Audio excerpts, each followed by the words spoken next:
ನಮಸ್ಕಾರ. ಇವತ್ತು ನಾವು ಮಾತಾಡೋಕೆ ಹೊರಟಿರೋದು ಪ್ರಶಾಂತ ಅನ್ನೋ ಹೆಸರಿನ ಒಂದು ಆನೆಯ ಬಗ್ಗೆ.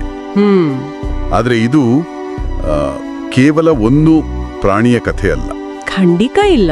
ಕಾಫಿ ತೋಟಗಳಲ್ಲಿ ಅಂದ್ರೆ ಆತಂಕ ಸೃಷ್ಟಿಸ್ತಿದ್ದ ಒಂದು ಕಾಡಾನೆ ಅರಣ್ಯ ಇಲಾಖೆಯ ಅತ್ಯಂತ ನಂಬಿಕಸ್ಥ ಕುಮ್ಕಿಯಾಗಿ ಬದಲಾದ ಒಂದು ರೂಪಾಂತರದ ಪಯಣ ಇದು. ಹೌದು. ನಾವು ಈ ಪಯಣದ ಆಳಕ್ಕಿಳಿದು ನೋಡೋಣ. ಈ ಕಥೆಯಲ್ಲಿ ಕೆಲವು ತುಂಬಾ ಇಂಟ್ರೆಸ್ಟಿಂಗ್ ಪ್ರಶ್ನೆಗಳಿವೆ. ಒಂದು ಕಾಲದ ರೌಡಿ ಆನೆ ಇದ್ದಾಗೆ. ಹೌದು ಹೌದು.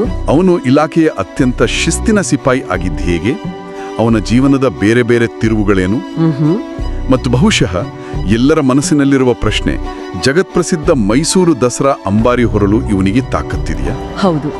ಈ ಎಲ್ಲಾ ಪ್ರಶ್ನೆಗಳಿಗೆ ಉತ್ತರ ಹುಡುಕೋಕೆ ನಮ್ಮತ್ರ ಅಧಿಕೃತ ದಾಖಲೆಗಳಿವೆ.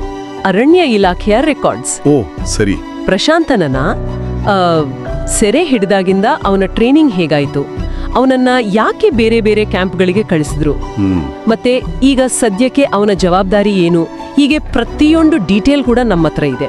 ಅದ್ಭುತ. ಸರಿ, ಹಾಗಾದ್ರೆ ಪ್ರಶಾಂತನ ಕಥೆಯ ಮೂಲಕ್ಕೆ ಹೋಗೋಣ. ನಮ್ಮ ದಾಖಲೆಗಳ ಪ್ರಕಾರ ಇವನು ಮೊದಲಿನಿಂದನೂ ಶಿಬಿರದಲ್ಲಿದ್ದ ಆನೆ ಅಲ್ಲ, ಅಲ್ವಾ? ಅಲ್ಲ, ಖಂಡಿತ ಅಲ್ಲ. ಅವನೊಬ್ಬ ಕಾಡಾನೆ. ಅವನನ್ನು ಎಲ್ಲಿ ಮತ್ತು ಯಾಕೆ ಸೆರೆ ಹಿಡಿಯಲಾಯಿತು? ಅದು ನಡೆದಿದ್ದು ಹಾಸನ ಜಿಲ್ಲೆಯ ಸಕಲೇಶ್ವರಪುರ ಭಾಗದಲ್ಲಿ, ಅಲ್ಲಿನ ಹಾನುಬಾಳು ಫಾರೆಸ್ಟ್ ರೇಂಜ್ನಲ್ಲಿ. ಸಕಲೇಶ್ವರ? ಹೌದು.